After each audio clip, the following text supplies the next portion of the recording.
السلام عليكم. ايه الاخبار؟ عاملين ايه؟ يا رب تكونوا كويسين يا رب. انا في الفيديو اللي فات كنت عامل نفس التوبولوجي دي كده، بس كنت عاملها بانبوت فانكشنز. انا كنت الهدف منها ان انا عاوز اعمل او اس بي اف سنجل اريا، توبولوجي بسيطه باستخدام بايثون كود.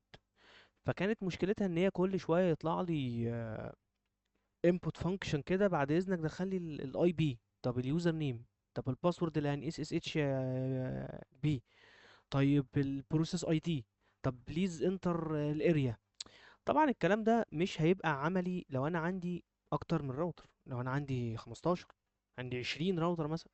الكلام ده هيبقى هيدك على اليوزر. اتفقنا؟ طيب، الحل ايه؟ استخدمنا اليامل فايل. اليامل فايل ايه اليامل فايل؟ اليامل فايل ده زي ما انت شايف كده هو اشبه بالنوت باد، اشبه بالتكست. انا هدي اليوزر اليامل فايل فيه بس التايتلز دي، النيم، الهوست، اليوزر نيم، طب الباسورد. وهو هيبدأ يملى الكلام ده، هو اللي هيبدأ يدخل لي الكريدنشالز بتاعته، يبدأ يقول لي هو عاوز ايه.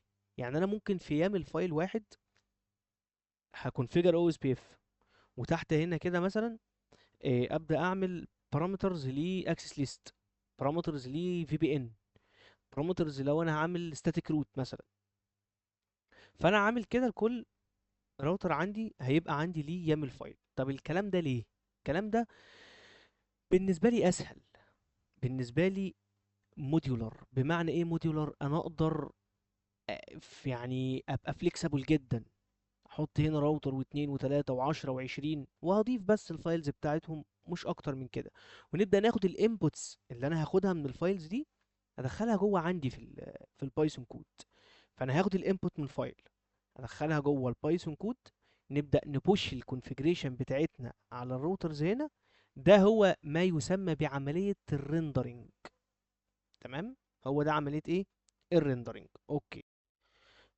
قبل بس ما نبدأ نرن الكود بتاعنا، تعالى بس نشوف ايه. لو جينا هنا مثلا كده وقلنا شو اي بي روت، مش هلاقي اي او اس بي اف خالص. ده ستاتيك روت بس انا كنت عامله مش اكتر عشان اقدر اوصل من البي سي بتاعي اللي عليه الكود، اللي على الفيزيكال ماشين، على الفيزيكال بي سي، جوه الفيرتشوال ماشينز اللي عليها ايه، البينت لاب. تمام؟ فيلا بينا كده ايه، نرن الكود كده. بسم الله الرحمن الرحيم. الكود هيبدأ يرن، هيكونكت تو R1 ويكونفيجر الاو اس بي اف، كذلك على R2، كذلك R3، وكمان R4. وكده هو خلص. شفت الموضوع بقى اسهل من ان انا كل شويه اطلع له input function اقول له ايه، دخل لي اليوزر نيم والباسورد والاي بي والبروسيس اي دي بتاع راوتر 1، طب بتاع راوتر 2، طب بتاع راوتر 20. الموضوع كان وحش يعني. فتمام، تعالى بقى نيجي هنا كده.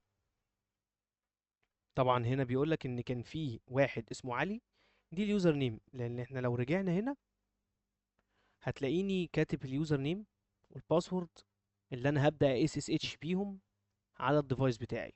فلو جينا هنا كده يقول لك نفس الكلام. بص بص بص بص بص، الاو اس بي اف ام. خلاص، تعال نشوف هنا كده، الاو اس بي اف ام اهو، المسج اهي، لودنج فول. تعال بقى كده نشوف الاي بي روت. الاي بي روت هنا ما كانش فيه او اس بي اف. لو جينا هنا قلنا شو اي بي روت، الاو اس بي اف ظهر معايا اهو، وقدرت اشوف اللوب باك انترفيس بتاع R1. ونيجي نخش ايه، نشوف تاني كده، ظهر او اس بي اف تاني، ظهر لوب باك تانية، ظهر لوب باك تانية تاني، ظهر لي اللوب باك 10 10 10 20، وظهر لي كمان لوب باك 10.10.10.10.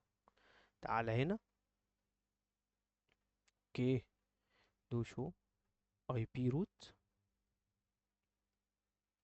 ظهر لي اللوب باك بتاعت كل الانترفيس بتاعت كل الراوترز عندي، وكده الاو اس بي اف معايا بقى تمام. نيجي هنا تاني. يمكن انا هنا ما كنتش مكونفيجر لا تمام، صح صح. دو شو اي بي روت عشان نشوف كده. كده الاو اس بي اف ام على كل الراوترات عندي. كل ده باستخدام نت ميكو واليامل فايل. شكرا ليكم، والسلام عليكم.